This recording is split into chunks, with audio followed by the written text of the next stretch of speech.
পূর্ব লন্ডনের স্টার্টফোর্ডে 6 ডিসেম্বর বুধবার বিপজ্জনকভাবে নিয়ন্ত্রণহীন কুকুরের আক্রমণের ঘটনায় একজন ব্যক্তি নিহত হয়েছেন।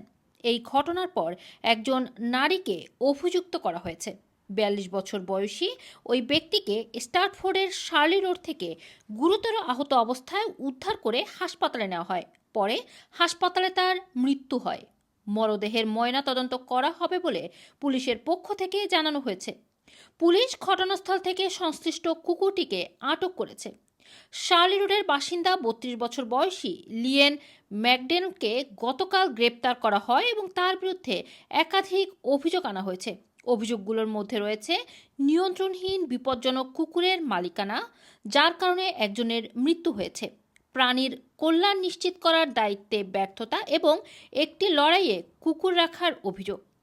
এছাড়া 18 নভেম্বর সংঘটিত আরেকটি পৃথক ঘটনায় তার বিরুদ্ধে আঘাত না হওয়া সত্ত্বেও নিয়ন্ত্রণহীন কুকুরের মালিকানার 3টি পৃথক অভিযোগ আনা হয়েছে। মিস ম্যাকডেলকে হেফাজতে রাখা হয়েছে এবং আজ 6 ডিসেম্বর বার্কিংসাইড ম্যাজিস্ট্রেট কোর্টে হাজির করা হবে। রুমানা রাখি, রানার টিভি, লন্ডন।